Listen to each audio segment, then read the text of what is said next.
कहानी शुरू होती है जेम्स नाम के एक लड़के से। जेम्स कभी एक अच्छा इंसान था, एक सपनों से भरा हुआ इंसान, लेकिन नशे ने उसकी जिंदगी को ऐसा तोड़ा कि वो सब कुछ खो बैठा। उसका परिवार, उसके दोस्त और उसकी खुद की पहचान। अब वो सड़कों पर रहता है, गिटार बजाकर चंद सिक्कों के बदले अपनी जिंदगी चलाता है। रातें फुटपाथ पर गुजरती हैं और पेट भरने के लिए कभी कभी उसे कूड़े में खाना ढूंढना पड़ता है। लोग उसके पास से गुजरते हैं मगर कोई उसकी ओर देखता तक नहीं। वो एकदम अदृश्य हो चुका है, जिंदा तो है मगर किसी की नजरों में नहीं। एक दिन जेम्स बहुत भूखा होता है। वो एक रेस्टोरेंट में जाता है और कुछ खाने के लिए विनती करता है, लेकिन पैसे पूरे नहीं होते। वेटर मुस्कुराने की बजाय उसका मजाक उड़ाता है और खाना उठाकर सीधा कूड़ेदान में फेंक देता है। वो पल जेम्स के लिए बेहद अपमानजनक होता है। वो चुपचाप वहां से निकल जाता है, लेकिन उसके अंदर एक आग जल उठती है। अब उसे अपनी जिंदगी बदलनी होगी। वो खुद को सुधारने के लिए एक रिहैब सेंटर में दाखिल हो जाता है। वहाँ उसकी मुलाकात होती है वाल से, एक काउंसलर जो उसके टूटे हुए भीतर में भी उम्मीद देखती है। वाल उसकी सच्चाई को समझती है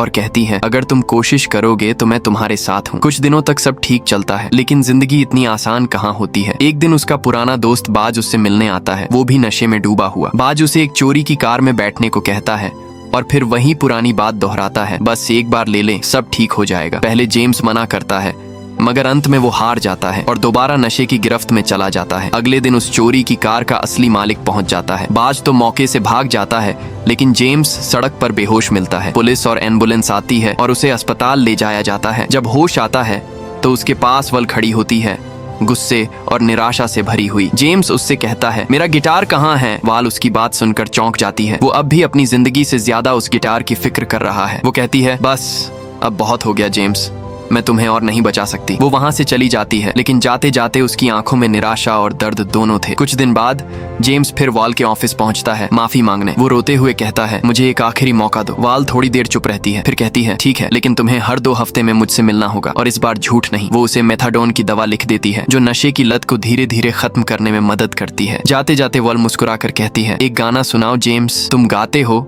तो तुम्हारे अंदर का इंसान जिंदा लगता है। वो गाना गाता है, उदासी, पछतावे और थोड़ी सी उम्मीद के साथ। वाल उस गाने में उसका दर्द महसूस करती है। वो अपने बॉस से बात करती है और जेम्स के लिए एक छोटा सा घर दिलवाती है। जेम्स जब पहली बार उस जगह को देखता है तो उसकी आंखों में खुशी छलक उठती है। वो वाल को कहता है, अब मैं सब ठीक कर दूंगा। कुछ दिनों बाद जब वो नहाने के टब में बैठा होता है, अचानक उसे एक अजीब सी आवाजें सुनाई देती है। वो बाहर निकलता है और देखता है एक सुनहरी रंग की बिल्ली उसके घर में घुस आई है। वो भूखी थी, कांप रही थी। जेम्स ने उसे दूध दिया। उसने धीरे से कहा, जा अपने घर लौट जा। लेकिन बिल्ली जाने की बजाय वहीं बैठ गई, जैसे उसे नया घर मिल गया हो। उस रात जेम्स ने उसे अपने पास रहने दिया। सुबह वो आसपास के घरों में जाकर पूछता है कि किसी की बिल्ली तो नहीं खोई, लेकिन कोई नहीं जानता। थक कर वो बिल्ली को आजाद कर देता है। सोचता है शायद वो खुद लौट जाएगी। शाम को जब वो लौटता है तो वही बिल्ली फिर उसके दरवाजे पर बैठी मिलती है, लेकिन इस बार घायल। उसका एक पंजा बुरी तरह से जख्मी था। जेम्स परेशान हो जाता है। वो दौड़कर मदद मांगता है। उसकी पड़ोसन बैठी, जो एक एनिमल हेल्थ सेंटर में वॉलंटियर है, तुरंत आती है। वो पट्टी करती है और कहती है, कल इसे क्लिनिक ले जाओ। जाने से पहले वो मुस्कुराकर कहती है, नाम तो रखो इसका। जेम्स थोड़ी देर सोचता है, फिर कहता है, बॉब। इसका नाम बॉब होगा। अगले दिन वो बॉब को लेकर क्लिनिक जाता है, लेकिन वहाँ लंबी लाइन लगी होती है। वाल से मिलने का वक्त भी हो चुका है, लेकिन जेम्स बॉब के लिए लाइन में खड़ा रहता है। कई घंटे बाद जब उसकी बारी आती है तो पता चलता है कि चेकअप तो फ्री है, लेकिन दवा के पैसे देने होंगे। वो अपने पिता से मिले कुछ पैसे खर्च करके बॉब की दवा खरीदता है। घर आकर जब वो बॉब को दवा खिलाने की कोशिश करता है तो बॉब बहुत शरारती साबित होता है। थक कर वो फिर बैठी के पास मदद मांगता है। बैठी न सिर्फ मदद करती है बल्कि बॉब के लिए 2 कैन कैट फूड भी देती है। वो कहती है, मैं इस इलाके में रहती हूँ, लेकिन खुद को साफ रखती हूँ, ड्रग्स से दूर, मुझे नशेड़ियों से नफरत है। जेम्स के चेहरे पर एक हल्की मुस्कान आ जाती है, लेकिन अंदर से वो टूट जाता है। वो झूठ बोल देता है, मैं तो बस एक म्यूजिशियन हूँ, नया गाना लिखने के लिए इंस्पिरेशन ढूंढ रहा हूँ। अगले दिन वो वाल से मिलता है और बताता है कि क्यों नहीं आ सका। उसके चेहरे पर इस बार एक सच्ची मुस्कान थी, क्योंकि उसकी जिंदगी में 2 नए साथी आ गए थे,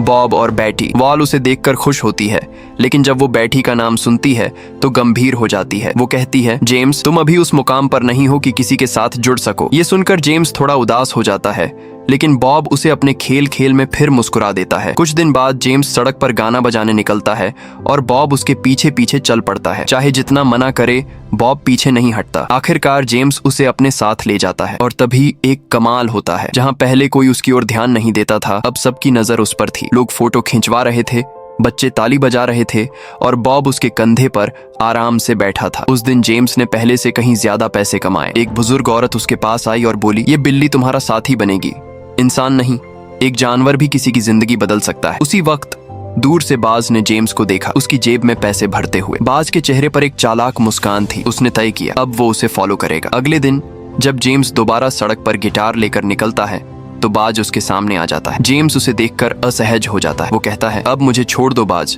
मैं ठीक होने की कोशिश कर रहा हूँ। लेकिन बाज नहीं मानता। आखिरकार जेम्स उसे कुछ पैसे देकर वहां से भेज देता है। फिर वो दोबारा गाना बजाने निकलता है और इस बार बॉब उसके साथ मंच पर बैठा रहता है। लोग तालियां बजाते हैं, फोटो लेते हैं और एक बुजुर्ग औरत फिर आती है, इस बार बॉब के लिए कैट फूड और एक स्कार्फ लेकर। वो मुस्कुराकर कहती है, अब ये तुम्हारा परिवार है, इसे संभालना। उस दिन जेम्स को एहसास होता है कि भले ही उसका असली परिवार उसे छोड़ गया, मगर ईश्वर ने उसे 2 नए साथी दिए, बैटी और बॉब। वो पहली बार सच्चे दिल से शुक्रिया कहता है, थैंक यू गॉड, अब मैं अकेला नहीं हूँ। बैटी की बातें सुनकर जेम्स भीतर तक हिल जाता है। उसे एहसास होता है कि अगर वो अब भी अपनी लत नहीं छोड़ेगा तो वो हमेशा अकेला रह जाएगा। वो सीधे वाल के पास पहुंचता है और कहता है, मैं अब और नहीं सह सकता, मैं ये नशे की दवा भी छोड़ना चाहता हूँ। वाल उसे समझाती है, जेम्स, सब कुछ एक पल में खत्म नहीं होता, तुम्हें वक्त देना होगा। अगर तुम जल्दबाजी करोगे तो फिर वही गलती दोहराओगे। वो उसे वादा करती है कि क्रिसमस के बाद वो कोशिश कर सकते हैं। क्रिसमस आता है। जेम्स अपने पिता के घर जाने का फैसला करता है, लेकिन अंदर से डरा हुआ है। उसे डर है कि शायद वहाँ उसका स्वागत न हो, और वही होता है। जैसे ही वो और बॉब घर में कदम रखते हैं, बॉब इधर उधर भागने लगता है, टेबल गिराता है, क्रिसमस ट्री तक उखाड़ देता है। घर का माहौल बिगड़ जाता है और उसकी सौतेली माँ गुस्से में कहती है, उसे बाहर निकालो। जेम्स और बॉब घर छोड़ देते हैं, लेकिन उसका दिल टूट जाता है। वो लौटकर बैठी और बॉब के साथ छोटा सा क्रिसमस मनाता है। बैठी उसे एक पेंटिंग गिफ्ट करती है, जेम्स और बॉब की तस्वीर। वो मुस्कुराता है और बहुत दिनों बाद उसे लगता है कि शायद अब जिंदगी फिर से मुस्कुराने लगी है। लेकिन वक्त फिर उसका इम्तिहान लेता है। एक दिन जब जेम्स सड़क पर परफॉर्म कर रहा होता है, एक आदमी जानबूझकर अपने कुत्ते से उसके बैग पर पेशाब करवाता है। जेम्स गुस्से से भर जाता है और झगड़ा शुरू हो जाता है। भीड़ इकट्ठा होती है और पुलिस आ जाती है। वाल किसी तरह उसे छुड़वाती है, लेकिन सख्त लहजे में कहती है, अगर दोबारा सड़क पर गाना बजाते पकड़े गए तो सीधा जेल जाओगे, आधे साल के लिए। जेम्स को जेल का डर नहीं था, पर वो बॉब की फिक्र में परेशान था। वाल उसे कहती है, मेथाडोन की खुराक लो, थोड़ा शांत हो जाओ। वो फार्मेसी में दवा लेने पहुंचता है, लेकिन वहीं बैठी उससे टकरा जाती है। जब वो जेम्स को मेथाडोन लेते देखती है, बिना उसकी बात सुने वहां से चली जाती है। उस पल जेम्स खुद से नफरत करने लगता है। वो सोचता है, क्या मैं कभी ठीक हो पाऊंगा? पैसों की कमी के कारण उसे अब नौकरी करनी पड़ती है। वो एक अखबार बेचने वाली कंपनी द बिग इश्यू में काम शुरू करता है। उसका काम था सड़कों पर अखबार बेचना, लेकिन बॉब के कारण लोग अब उसे पहचानने लगे थे। बच्चे रुकते, बुजुर्ग मुस्कुराते और कुछ लोग सिर्फ बॉब को देखने आते। एक पत्रकार उनकी तस्वीर खींचता है और कहता है, तुम दोनों की कहानी छापनी चाहिए। पर सबको ये खुशी रास नहीं आती। एक जलनखोर सहकर्मी उसकी शिकायत कर देता है। वो मेरी जगह पर अखबार बेच रहा था और कंपनी उसे 1 महीने के लिए सस्पेंड कर देती है। दिन बीतते हैं और अब जेम्स के पास न काम है न पैसा। एक दिन वो गुस्से में बॉब पर भी चिल्ला देता है,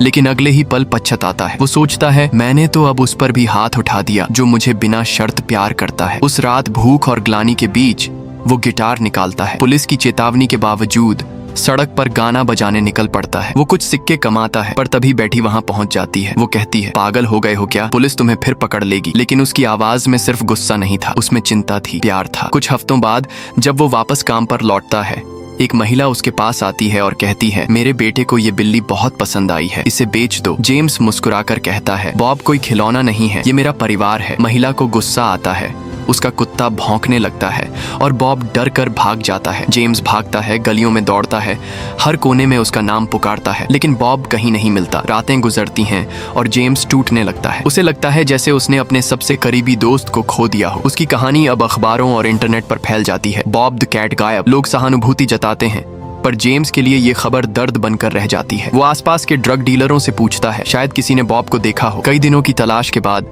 जब वो थक कर घर लौटता है, दरवाजे पर एक छोटी सी आवाज सुनाई देती है। वो देखता है, बॉब लौट आया है। वो दौड़कर उसे गले लगाता है, रोते हुए कहता है, तुम वापस आ गए, मुझे माफ कर दो। उसके बाद वाल उससे मिलती है और कहती है, अब तुम तैयार हो जेम्स, 1 हफ्ते तक बिना दवा के रहो। अगर तुमने इसे पूरा कर लिया तो तुम आजाद हो जाओगे। वो वादा करता है, मैं कर लूंगा। ये उसकी जिंदगी की सबसे कठिन लड़ाई थी, दर्द, बेचैनी, नींद न आना, लेकिन हर रात बॉब उसके साथ था, उसके सीने से सटकर सोता था, जैसे कह रहा हो, तू कर सकता है। आखिरकार 1 हफ्ते बाद जेम्स विजयी होता है। वो अब पूरी तरह ड्रग फ्री है। वाल उसकी ओर देखती है और मुस्कुराती है, मुझे तुम पर गर्व है। वो बैठी से मिलता है, और सच्चाई बताकर माफी मांगता है। बैठी मुस्कुराती है, उसकी आंखों में नमी है। तुम अब वही जेम्स नहीं रहे, तुमने खुद को सच में बदल दिया। समय गुजरता है, बैठी अपने माता पिता के साथ रहने चली जाती है, लेकिन कहती है ये अलविदा नहीं है, तुम मुझसे मिलने आ सकते हो। जेम्स उसे मुस्कुराकर विदा करता है।